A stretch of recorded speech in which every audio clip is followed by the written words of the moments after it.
Jose Joseph Mdiambina, naahidi umma kwamba nitakuwa mzalendo na mtii kwa Jamhuri ya Muungano wa Tanzania. Jamhuri ya Muungano wa Tanzania. Kazi na utu. Kwanza ni shukrani kwa Mwenyezi Mungu tujalia kuwa na afya njema kukutana hapa kwa kazi ya kuapisha majaji wetu wa Mahakama ya Rufaa. Lakini vile vile niwapongeze majaji wote mlio hapa leo. Dhamana mliopewa ni kubwa na ya heshima kwa taifa letu katika kuwatumikia wananchi. Hongereni sana. Uteuzi wenu unatokana na uzoefu, weledi na utumishi mlioonesha katika nafasi zenu mbalimbali mlizotumikia. Nazikumbuka sura nyingine hapa nilishaziapisha nadhani leo mara ya pili. Kama sio ya tatu. Ina maana kipindi nilichokuweko mimi ulishapanda, ukapanda, umepanda katika ngazi hii ya leo. Lakini pia hii ni ishara kwamba mmefanya kazi nzuri na Tume ya Utumishi wa Mahakama imetambua kazi yenu na imewapendekeza kupandishwa katika ngazi hii. Kwa hiyo ni imani yangu kwamba kwa heshima hii mliopewa mtafanya kazi kwa bidii zaidi. Nendeni mkaongeze nguvu katika Mahakama ya Rufani kwa kutambua umuhimu wa haki kama msingi wa amani, utulivu, lakini pia maendeleo ya taifa letu na ustawi wa wananchi kwa ujumla. Haki ndiyo ina prevail katika yote haya. Nendeni mkaitumikie nchi kwa uadilifu, weledi na uzalendo kama mlivyo hapa. Mmeapa mtafanya kazi bila upendeleo, huba, chuki. Hasa bila upendeleo kwa sababu kazi yenu ina rules zake na nini. Kuna haka kahuba na kachuki sijui. Hicho ndo mnataka mkajitizame vizuri ndani yenu katika kutoa maamuzi ya hukumu zenu. Na niseme kwamba dhamana hii sio ya cheo tu. Ni wajibu wa kulinda haki za Watanzania. Katika maamuzi yote mnayofanya, kumbukeni kauli hii, kwa kuwatumikia wanadamu ni kumtumikia Mungu. Na nimeshawaambia mara kadhaa kwamba kwa hapa duniani ukiacha Mungu anayesimamia haki za wote, wengine ambao Mungu amewateua kusimamia haki za wenzenu ni nyinyi majaji katika ngazi zenu tofauti. Kwa hiyo mnafanya kazi kubwa na niseme wajibu au dhima.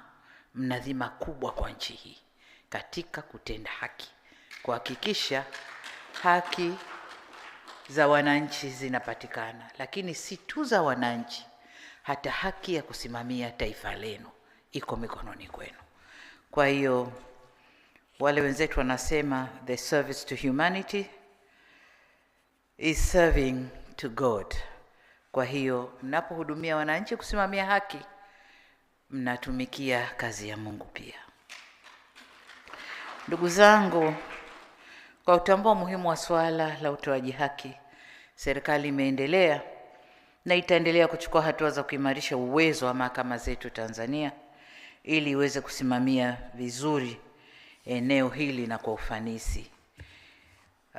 Kwa muktadha huo, uteuzi wenu kuwa majaji wa Mahakama ya Rufani ni sehemu ya jitihada hizo za kuongeza ufanisi katika mhimili huu muhimu. Tumefanya mengine mengi na nyinyi ni mashahidi kwamba mahakama zimebadilika kwa kiasi kikubwa. Zimeendelea kwa kiasi kikubwa sana katika miaka hii ya karibuni.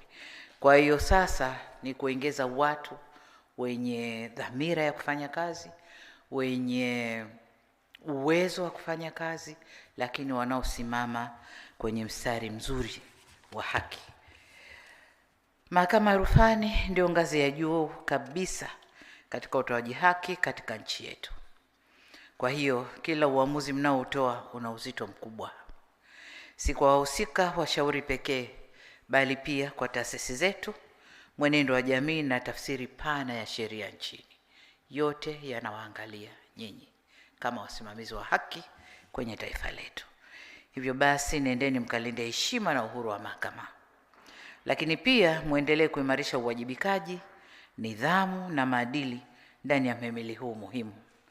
Uhuru huu una thamani pale unapoenda sambamba na uadilifu na ufanisi na utendaji wenu unaoangalia pia uzalendo kwa nchi yenu. Mnapotoa maamuzi, taifa kwanza, nchi kwanza, alafu then mtakwenda kwenye mambo mengine. Napohitimisha, nirudie tena kuwapongeza na niwaombe sana mwende mkafanye kazi kwa uadilifu, weledi, busara na hofu ya Mungu kama viapo vyenu vinavyowataka. Na baada ya kusema hayo, natakia utekelezaji mwema wa majukumu yenu. Hongereni sana, poleni kwa kazi. Takia kila la kheri. Asanteni sana. Asante. Endelea kuifuatilia YouTube channel yetu Jembe FM TZ. Subscribe, comment, like and share.